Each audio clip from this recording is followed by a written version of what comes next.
பிரியமானவர்களே, இயேசுவின் நாமத்தில் உங்களுக்கு என் அன்பின் வாழ்த்துக்கள்.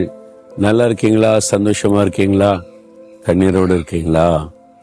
நம்ம வாழ்க்கை பாதையில சில சமயம் கண்ணீரின் பாதையிலே போக வேண்டியது வரும். ஆண்டவர் அந்த பாதையில சில சமயத்துல நம்மை நடத்துவார். அது நமக்கு அவசியமாக கூட இருக்கும்.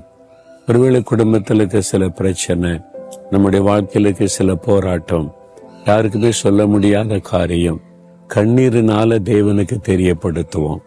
அப்படிதானே? நான் பார்த்திருக்கிறேன், சிலர் வருவாங்க, எதுக்காக ஜெபிக்கணுமா அப்படின்னு கேட்டா ஒண்ணுமே சொல்ல மாட்டாங்க. ஜெபம் பண்ணுங்கம்பாங்க. ஆனா முழங்கால் போட்டா அழுதுகிட்டே இருப்பாங்க. அந்த கண்ணீரின் மூலமாய் தன்னுடைய விண்ணப்பத்தை தேவனுக்கு தெரியப்படுத்துறாங்க. வெளியே சொல்ல முடியாத பிரச்சனை, கண்ணீர் மூலமா தான் அந்த பிரச்சனையை தேவனுக்கு தெரியப்படுத்த முடியும். அப்படிப்பட்ட பலரை என் ஊழிய பாதையில நான் பார்த்திருக்கிறேன். நீங்க கூட இன்றைக்கு அழுது கொண்டிருக்கிறீங்களா? ஒருவேளை மற்றவங்க முன்னால் அழுதா அதுவே குற்றமாக்கிவிடும், அதையே பிரச்சனை ஆக்கிடுவாங்கன்னு சொல்லி இரவுல யாருக்கு தெரியாம தலையணையை கண்ணீரினால் நினைச்சுக்கிட்டு இருக்கிறீங்களா? உங்களுடைய கண்ணீருக்கு ஒரு பெரிய மதிப்பு உண்டு என்பதை மறந்துடாதுங்க. என்ன தெரியுமா? 56 சங்கீதம் 8 வசனத்துல, என் அலைச்சல்களை தேவரீர் எண்ணி இருக்கிறீர், என் கண்ணீரை உம்முடைய துருத்தியில் வையும், அவைகள் உம்முடைய கணக்கில் அல்லவோ இருக்கிறது. அதாவது பரலோகத்தில் ஆண்டு ஒரு துரித்து ஒரு பாட்டில் வைத்து நாம் அடிக்கிற கண்ணீரெல்லாம் அதில் சேகரித்து கொண்டே வருவதாக அவர் சொல்லுகிறார். அதை கணக்கு வைக்கிறாராம், இந்த பாட்டில எவ்வளவு இந்த கண்ணீர் வந்திருக்கிறது என்பதாய். ஏன் இந்த மாதிரி ஆண்டு சொல்லி இருக்கிறார்? சில காரியங்களுக்கு நீங்கள் ஜெபித்த உடனே, சாதாரணமா ஜெபித்த உடனே அற்புதம் நடந்துரும். சில காரியத்திற்கு உபவாசம் பண்ணி ஜெபிக்கும் போது அற்புதம் நடக்கும். சில காரியத்துக்கு கண்ணீரை ஆண்டவர் எதிர்பார்ப்பார். முக்கியமா ஒரு ஆத்மா ரட்சிக்கப்படணும், உங்க கணவர், பிள்ளைகள், உங்களை சுற்றில இருக்கிறவங்க வாழ்க்கை மாறணுமானா உங்களுடைய கண்ணீர் அதுக்கு அவசியம்.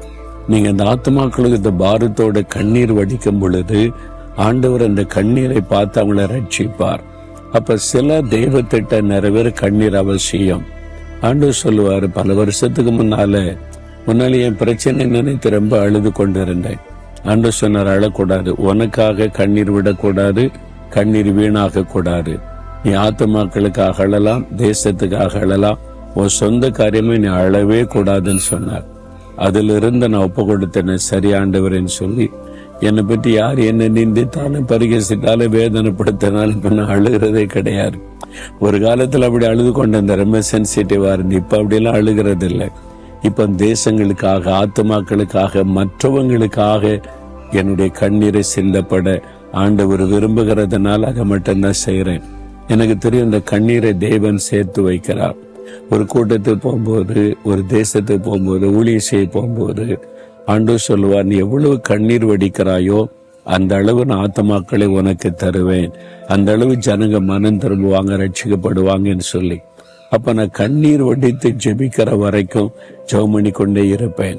அந்த கண்ணீர் பூரணமாகும் போது தேவன் அங்கே பலமாய் கிரியை செய்வதை நான் பார்த்திருக்கிறேன். உங்க வாழ்க்கையில கூட ஏதோ ஒரு காரியத்துக்கு பதிலே வரமாட்டேங்குது, மாற்றமே வரமாட்டேங்குதுங்கன்னா உன்னுடைய கண்ணீர் அது விலையேற பெற்றது. அவருடைய பாதத்துல அந்நாள் தனியா உட்கார்ந்து படிக்கல அழுது கொண்டிருந்தாள், ஒரு மாற்றமும் வரல. தேவ சமூகத்துல போய் மனம் கசந்து அழுத போது அந்த கண்ணீரை பார்த்த உடனே ஆண்டவர் இரக்கம் செய்தார். உங்க கண்ணீரை பார்த்துட்டு ஆண்டவரால் அமைதியா இருக்கவே முடியாது. நீங்க கண்ணீர் வடிச்சுட்டா உடனே தகப்பனுடைய உள்ளம் இழகிவிடும், உடனே அற்புதம் செய்வார். உங்களுடைய கண்ணீரை கணக்கு வைத்திருக்கிறார். அதனால உங்க கண்ணீரை வீணாக்காதங்க, சும்மா உட்காந்து அழுதுகிட்டு இருக்காதுங்க, மனுஷங்கிட்ட போய் அழாதுங்க, சும்மா உட்காந்து எனக்கு ஏன் இப்படின்னு உங்களே நினைச்சு அழாதுங்க. இயேசுவின் பாதத்துல போங்க, அவர்கிட்ட உங்களுடைய கண்ணீரை சிந்துங்க. அப்பா நீ கூப்பிட்டு நான் யார்கிட்ட சொல்ல, உங்ககிட்ட தான் சொல்லுவேன்னு அழுதுருங்க. உங்க கண்ணீரை அவர் சேர்த்து வைத்து பதில் தருவார். சில காரியத்துல இந்த கண்ணீர் நிறைவாகணும், அது வரைக்கும் நீங்க தொடர்ந்து அழுது ஜெபிக்க வேண்டியது இருக்கும். இன்னைக்கு ஆண்டவர் சொல்றார், உன் கண்ணீரை நான் கணக்கு வைத்திருக்கிற மகளே, நான் கணக்கு வச்சிருக்கிற மகனே, பரலோகத்துல கண் முன்னாலதான் இருக்குது, நான் உனக்கு அற்புதம் செய்வேன். உன் கண்ணீர் ஆனந்த கண்ணீராய் மாறும். அன்னாளுடைய கண்ணீரை ஆனந்த கண்ணீராய் மாற்றினார்ல, தாவீது எல்லாவற்றையும் இழந்து அழுதார். பலனெல்லாம் போக மடைக்கும். இழந்து போனதெல்லாம் திரும்ப கொடுத்து மகிழ பண்ணார்ல, ஆண்டவர் உங்களுக்கு செய்வார். எசேக்கியா ராஜா அழுதார் வியாதி படுக்கையில. ஆண்டவர் சுகமாக்கி 15 வருஷம் ஆயுசு நாளை கூட்டி கொடுத்து மகிழ பண்ணார்ல, உங்களுக்கு செய்வார். உன்னுடைய கண்ணீரை கணக்கு வைக்கிற தேவன். இப்ப அப்படி ஆண்டவரே, என்ன மகளை பாருங்க, என்ன மகனை பாருங்கப்பா, தனியா அழுது கொண்டு இருக்கிறாங்க, தனிமையில கண்ணீர் வடிக்கிறாங்க, அதை நினைச்சாலே கண்ணீராய் வருகிறது. யார் என் கண்ணீரை பார்ப்பாங்கன்னு நினைக்கிறாங்க. நீங்க கண்ணீரை கணக்கு வைக்கிறீங்க, துருத்தில சேர்த்து வைக்கிறீங்க. இப்போ இந்த மகனுக்கு இந்த மகளுக்கு அற்புதம் செய்யுங்க. அவங்க வடித்த கண்ணீருக்கான பதிலை கொடுங்க. இன்றைக்கு ஒரு அற்புதத்தை அவங்க பார்க்கட்டும். இன்றைக்கு ஒரு அதிசயம் அவங்களுடைய வாழ்க்கையில நடக்கட்டும்.